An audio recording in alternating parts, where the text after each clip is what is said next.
Hello, hi everybody. Welcome to another Friday evening with me. I'm Dr. Sylvia, a general practitioner and health educator with AskAwayHealth. Thank you so much for joining me today. I'm in a bubbly mood. My birthday yesterday. Still got the balloons. Thank you so much to everyone who sent your well wishes. Really appreciated. Dropping well wishes on the community post, and to all my friends and family. Thank you so very much. So, how are you guys doing today? Let's see if we can get a few people coming in. I was hoping that we could have a little bit of a conversation today, but yeah, we're talking about things around breast cancer, and it's a particular study I want to share with you guys. So let's see if we get one or two people coming in before we start. Let's give it a couple of minutes. So if you're coming in, please say hi, say hello. Let me know where you're watching from. Thank you for joining, and let me know what the weather is doing to you today.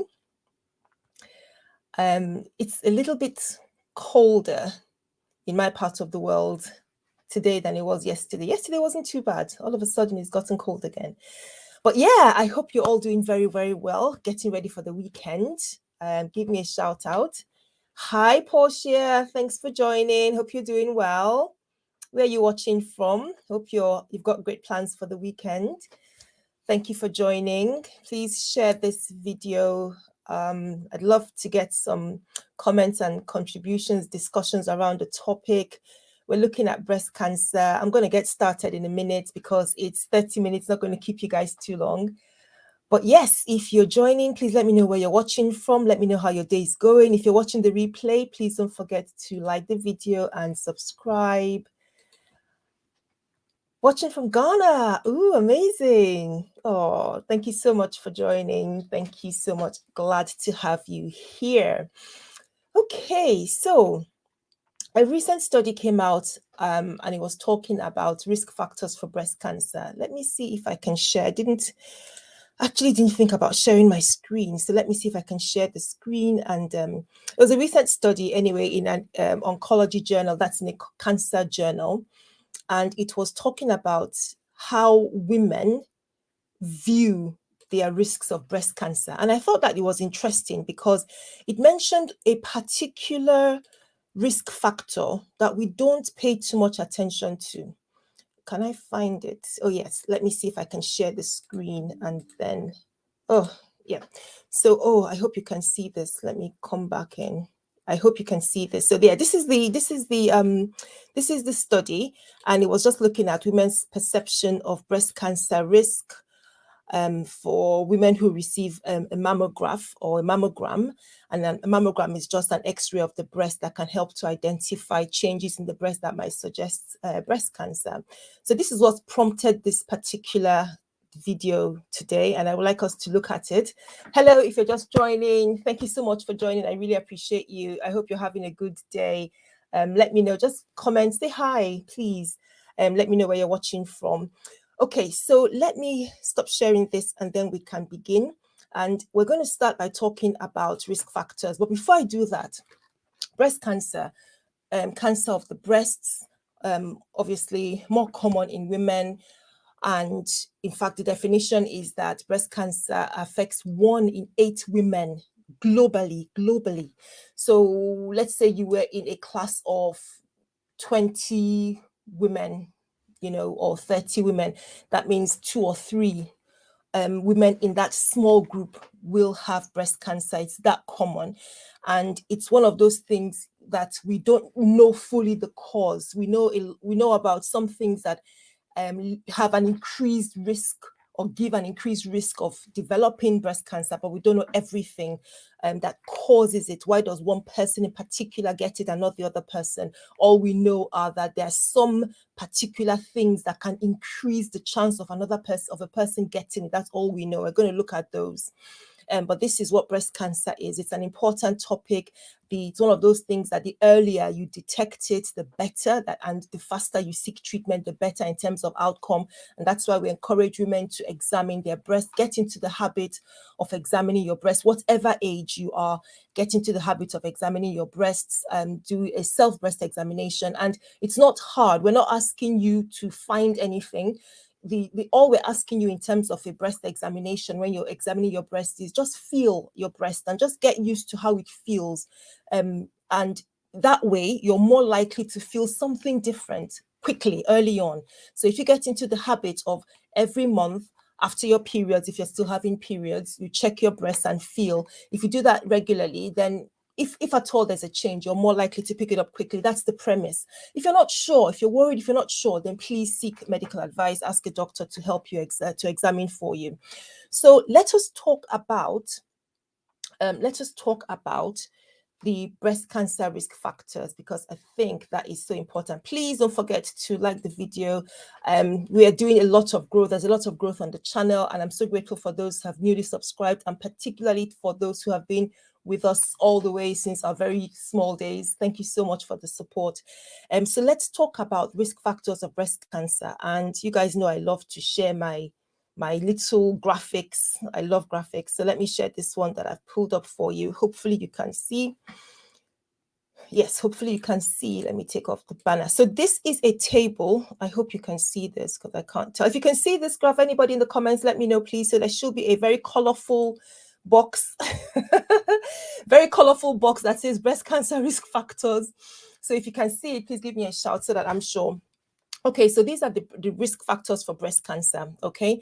These breast cancer risk factors, like I've said, anything that increases the risk of getting a disease is a risk factor. That's when you hear risk factor, basically that's what it is. Doesn't necessarily mean that that thing will cause that condition in a person, but according to the studies that we've done, that the presence of that thing in that person's life may make it more likely for them to develop it. Okay, so please let me know if you can see this in the comment section so that I can do something and I'm not just talking and talking. But so I've put on the chart here, I've put a list of, or a bunch of different risk factors, and the only difference between them is the one that you can change and the one that you cannot do anything about. Okay, the one that you can change and then the one that you cannot do anything about. Okay, so there's some that, you know, you can do something about them. There's some that you cannot do anything about.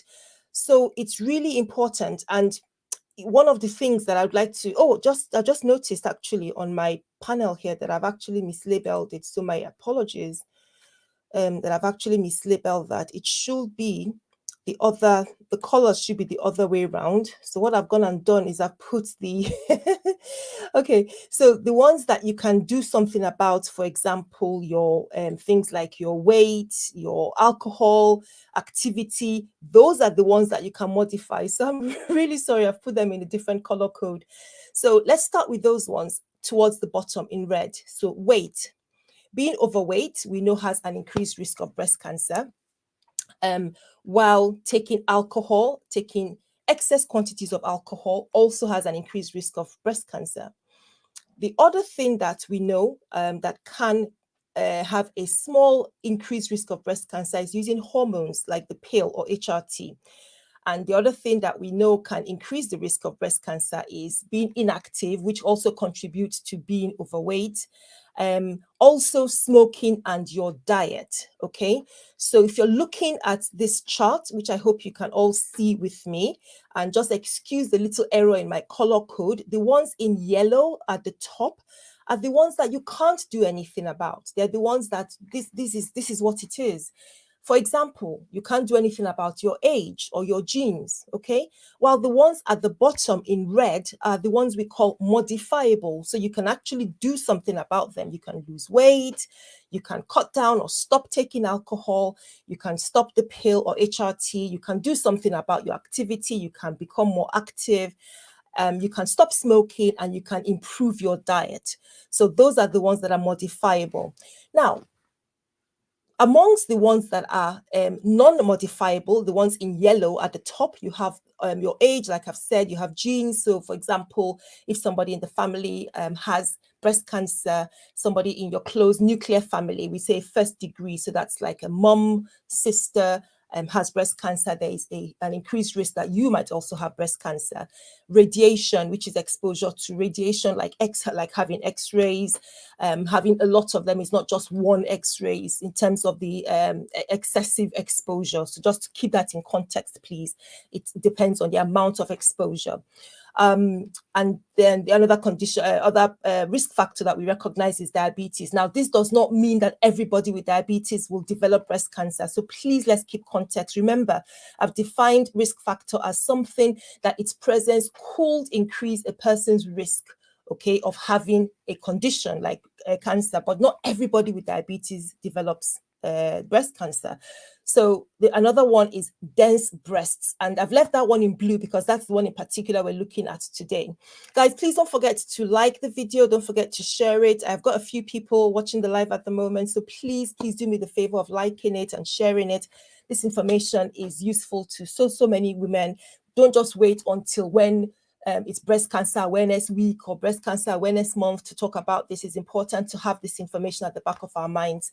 Okay, so we're talking about risk factors. We're looking at the ones that we can change, the ones that we cannot change. I'm still on the top ones in yellow, which are the ones that you cannot change. Ignore my writing on the right. I've messed up my color code there.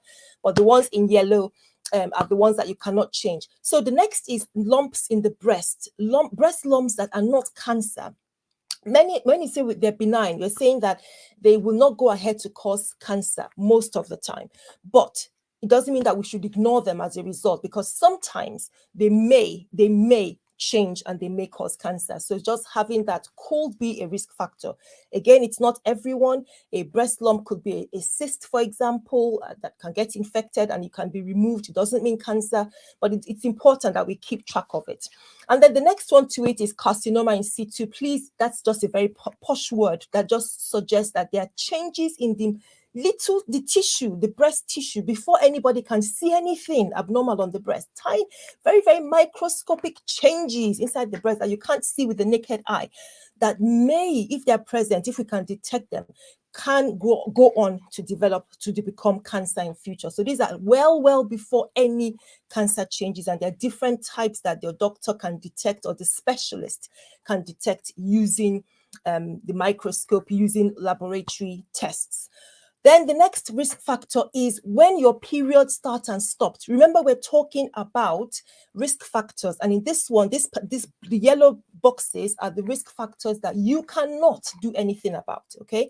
So this is when your period starts and stopped.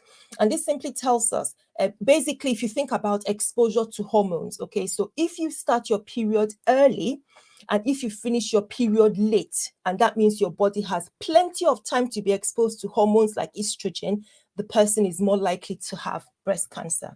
Again, it's not in all cases. Remember what I've been saying, these study findings suggest the risk. We don't know exactly what causes one person to develop breast cancer, and then you might expose the very next person to the same set of things and they don't get breast cancer. This is the conundrum. So these are still things that we associate with the condition. Next to that is sex hormones. Before I go on, guys, please don't forget to like this video. Please share it with somebody. And I'm so thankful to you who's watching. I know I've got a few people here on the live stream, guys. Thank you so much. I hope you're well. I hope you're well, and I really hope you find this information useful. But do you know what? I think you guys are fantastic for just popping in to spend some time with me. So sex hormones, very similar to what I've talked about. Women have estrogen, progesterone. We also have a little bit of testosterone as well. Okay, so some women who may have hormone imbalances, whether they are before menopause or after menopause, you might find that this can increase their risk of breast cancer, okay? So hormones can play a part, natural hormones can play a part. This is different from the pill and HRT that we refer to in the modifiable factors, the one in red, okay? Next is ethnicity. According to the studies, breast cancer seems to be more of a seems to have happened more in white or ethnic or Caucasian ethnic groups. So they seem to have a greater experience or occurrence of breast cancer, higher than any other ethnic groups. It tends to happen more in white women.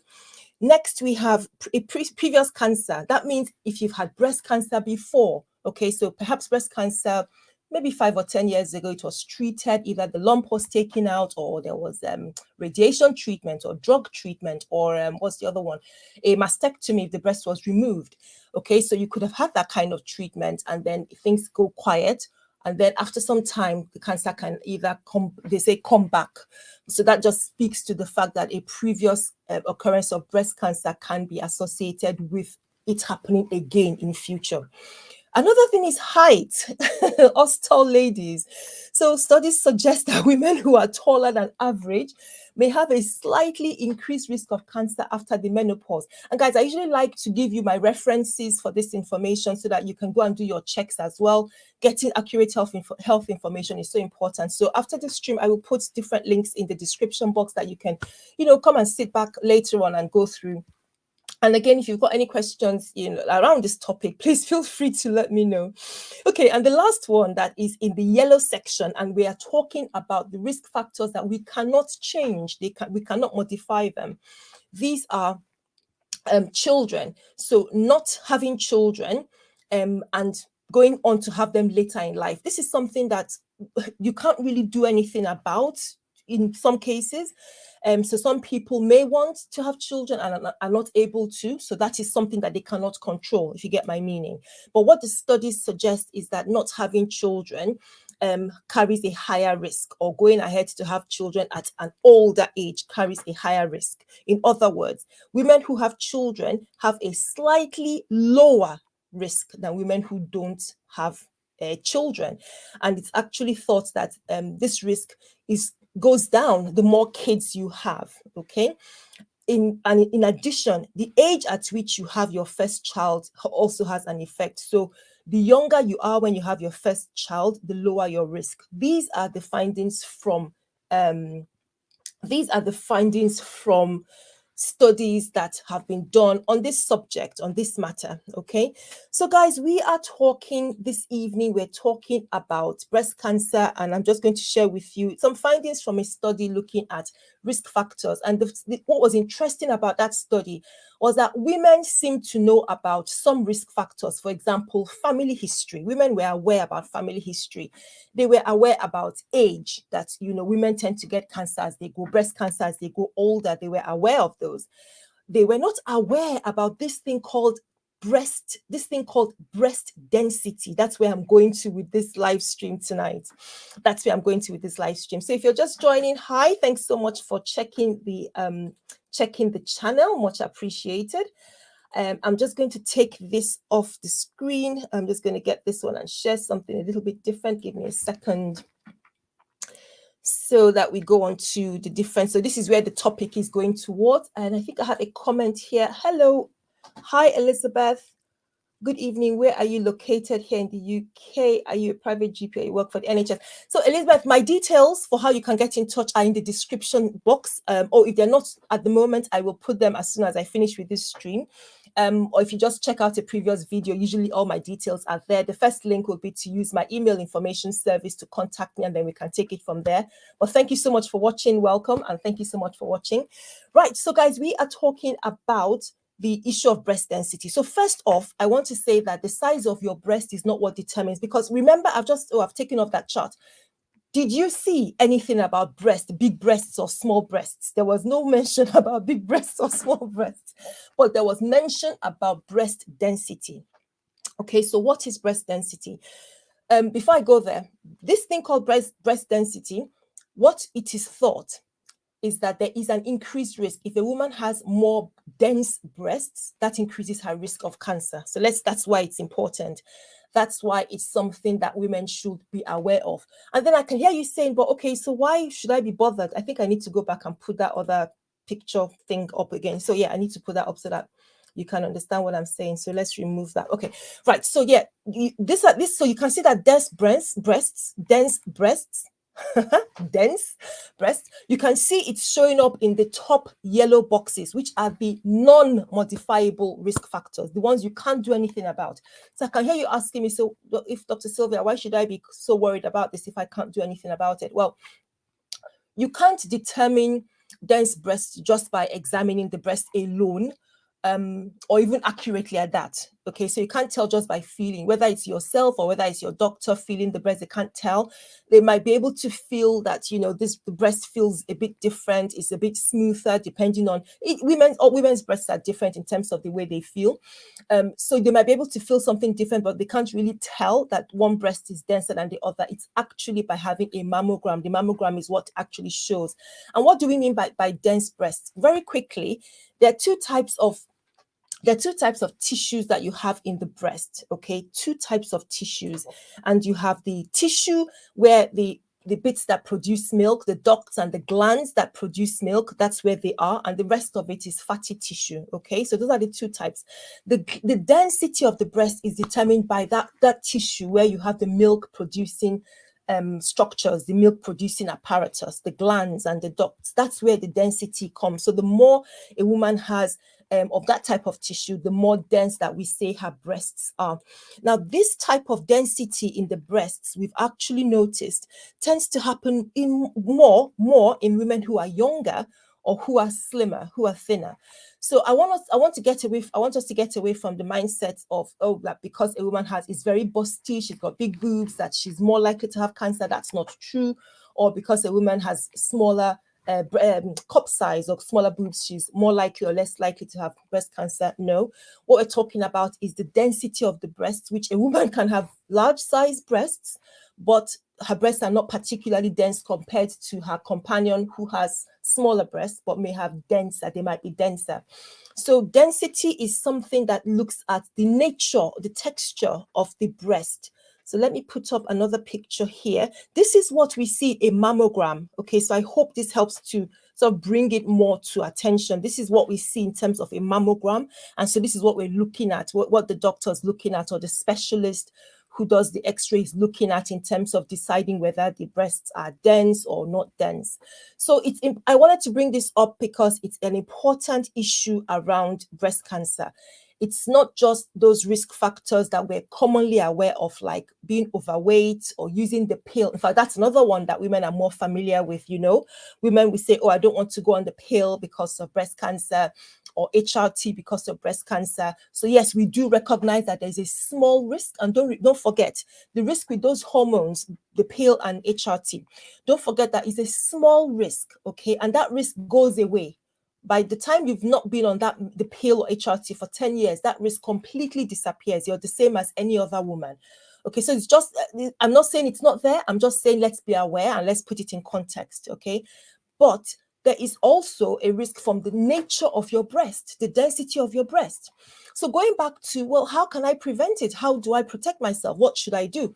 It's about having mammograms. Now, in some parts of the world, there are regular programs for screening. Screening is when you go to have a test, when you don't have the disease. Okay, so a screening program helps to identify somebody who is at risk of developing a condition well before they develop it. That's the benefit of a screening program. Okay, so we're looking at, oh, this person she's healthy now. Let's see if we can make sure she doesn't have any change that maybe in the next 10 years will be a problem. That's the benefit of a screening program. So the mammogram is for women who they are well, they don't have cancer, they don't have breast cancer, but you just want to have a look and see whether the breasts are showing any changes that might indicate mammogram. Again, a mammogram is an X-ray. I had another photo. So that's the mammogram. That's the machine. If you have a mammogram appointment, so each breast is placed on these discs or plates, and then the X-ray takes a picture, and the picture you get looks like the one on the other side, where you can see the different glands and the ducts of the breast, not glands. You can see the different ducts in the breast, and you can see the tissue of the breast. That's what you get after having a mammogram. Okay, let me take a pause. I think somebody... Oh, Elizabeth, you're welcome. Sorry, I was distracted talking. You're welcome.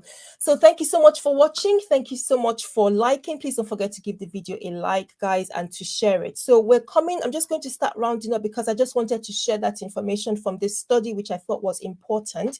And I do realize that because we don't talk about it so much as doctors, okay, we don't say too much about breast density. We just say to women, make sure you come for your mammogram. And in some countries, like the UK, for example, where I practice, you have your NHS mammogram screening that usually starts from the age of 50, that women after the age of 50 start getting their, every 3 years, they get a letter through their mailbox saying, you're inviting them to come and have their mammogram. I'm not sure how it works in other countries. In your country, if you're watching me, for wherever you're watching me from, you might have a different national protocol.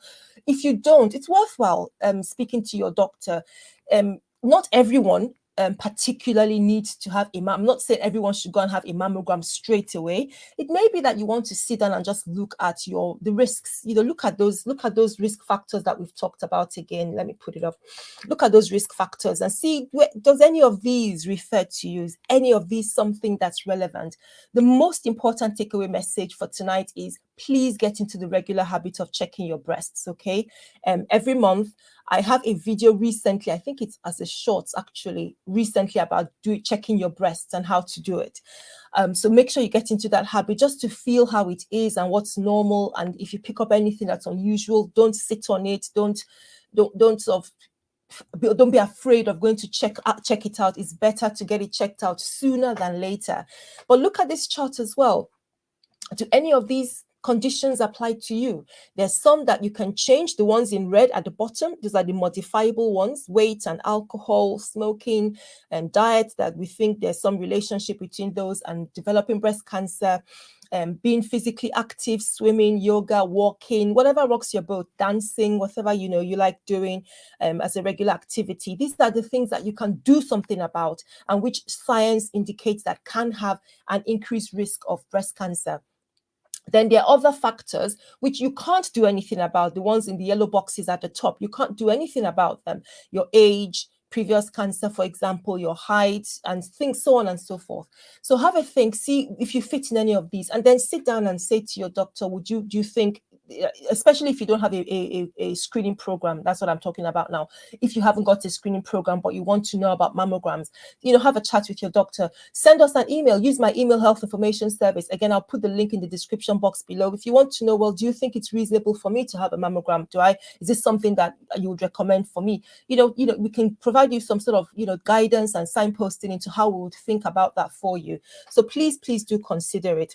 Okay, so I think these are the things I really wanted to cover for us in this discussion.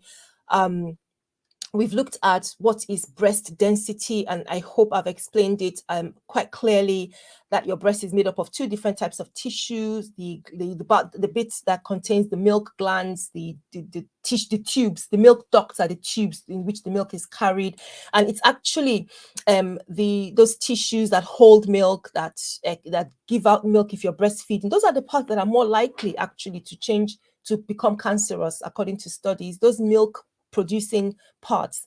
The fat part can, but it's more rare. It's rare compared to the milk parts, the milk producing tissues of the breast. So when we're talking about a woman with breast density, how dense is your breast? We're talking about how much more of the milk producing tissue that you have compared to the fat tissue. Okay, and of course that can change. It can change depending on your age. It can change depending on whether you're using hormones or not. So different things can change depending on whether a woman is pregnant and different aspects. So all of these are interpreted. It's not just to take a mammogram and off you go. It's interpreted with the stage in life that you are.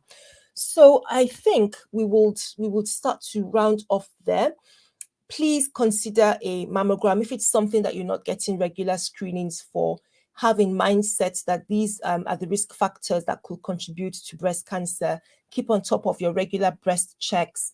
Have a chat with your health provider about a mammogram, and especially if you've got a family history, or if you're on some particular hormones, if you're somebody whose period started very early. Early start is before the age of 12. So if somebody who starts their periods before the age of 12, and it's not every person who starts before the age of 12. I always like to put that proviso that risk factor does not mean that it's not cause. Risk factor is not cause, okay? So that's why not everyone with diabetes develops breast cancer. I just want to make that clear. But according to studies, having diabetes in some people may be a factor that contributes towards them developing breast cancer. It's just, this is how the science works. This is what we know in terms of understanding. So I'm just going to round up as we come to end of tonight's show. Thank you so much for joining me. We have been talking about breast cancer screening. We've been talking about why it's important. We've not talked about, we're not saying that having bigger breasts means you're more likely to get cancer. Remember my chart, I've just taken it off the screen and you didn't see breast size or big breasts versus small breasts. You didn't see any of that on my chart, but you saw dense breasts. And I've spent a good few minutes explaining what dense breasts are and how it's related to having a mammogram. If you're in a situation where you get regular invitations, please don't ignore them. Take advantage, use them. If you do not, but you think I've got some risk factors, speak to someone, speak to your provider about what's available in your area and whether it's something that you should go ahead and consider doing. Because again, this is about health prevention, health protection, thinking ahead and protecting yourself, having regular checkups, which many people don't. And it's a good thing to get into the habit of, things like we check blood pressure, for example, like you should check your blood pressure regularly, and just keep track of measurements like your blood pressure, your weight, and things like that. Similarly, remember, 1 in 8 women in a room of 30 girls, think about it, in a room of 30 ladies, okay, two to 3 of them could have breast cancer. That's how common the condition is. So we're saying something that's really quite important in terms of prevention. And I don't want you to forget self-breast examination. Please keep track of it every month. Sometimes I forget myself and have to pinch myself. Goodness, come on. You're a doctor. You should know better. Imagine that. But yeah, guys, I would encourage us to do that. So thank you so much. I think we're just over 30 minutes, so we're going to run now. But guys, thank you so much for watching. Again, thank you so much to all everyone who just spared a few seconds to say happy birthday to me. I really appreciate you guys. You're so amazing. And to my new subscribers, you guys are you're welcome to the community. We have got so many wonderful things planned for the year, and I'm so glad that you're here and to engage with us. So guys, thank you so much for watching. Have a great weekend, and I will see you again soon. Bye-bye.